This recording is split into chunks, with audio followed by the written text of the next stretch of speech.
আমাদের দেশে একটি কথা খুব বেশি প্রচলিত আছে, বলে যার আকিকা দেওয়া হয় নাই তার কুরবানি কবুল হবে না। আমরা অনেকেই কিন্তু এই কথাটা বিশ্বাস করি, কিন্তু সত্যি কি তাই? ইসলাম আসলে এই বিষয়ে কি বলে? চলুন আজ আমরা খুব সহজ ভাষায় এই সত্যটা জেনে নিই। প্রথমে পরিষ্কার করে নেওয়াটা ভালো যে এই ধারণাটা সম্পূর্ণ ভুল ধারণা।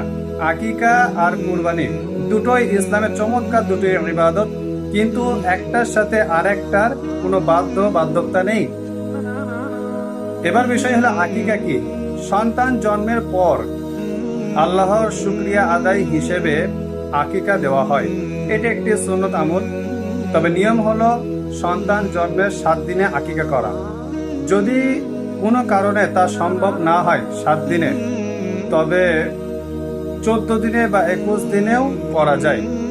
আর যদি তাতেও সম্ভব না হয়, তবে জীবনে যে কোনো সময়ে আকিকা আদায় করা যায়। কুরবানির আগে হোক বা পরে, এতে কোনো সমস্যা নেই। এবার বিষয় হলো আকিকা না করলে কি গুনাহ হবে? একদমই না। আকিকা জীবনে একবার আদায় করতে হয়। কেউ যদি আকিকা করতেও নাও পারেন, তবে তার কোনো গুনাহ বা পাপ হবে না। তবে সামর্থ্য থাকলে আকিকা দেওয়াটা অনেক সওয়াবের কাজ। এতে আল্লাহ তাআলা খুশি হন এবং সন্তানের, বাচ্চার জীবন এবং মালের হেফাজত হয়। তাহলে কুরবানির কি হবে? কুরবানি হচ্ছে একটি ওয়াজিব আমল, যা প্রতি বছরে একটি নির্দিষ্ট সময়ে অর্থাৎ জিলহজ মাসের নির্দিষ্ট দিনগুলোতে সামর্থ্যবান ব্যক্তিদেরকে আদায় করতে হয়। এই নির্দিষ্ট সময় ছাড়া অন্য কোনো সময়ে কুরবানি করার সুযোগ নেই।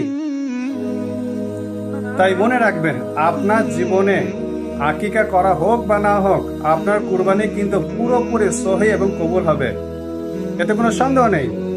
কোরআন এবং সুন্নাহ সঠিক নিয়ম জানাটাই আমাদের আসল দায়িত্ব। দয়া করে আল্লাহ পাক আমাদের সবাইকে সঠিক নিয়মে আমল করার তৌফিক দান করুক। আমিন ইয়া রাব্বাল আলামিন। ওয়া আখিরু দাওয়ানা আনিল হামদুলিল্লাহি রাব্বিল আলামিন।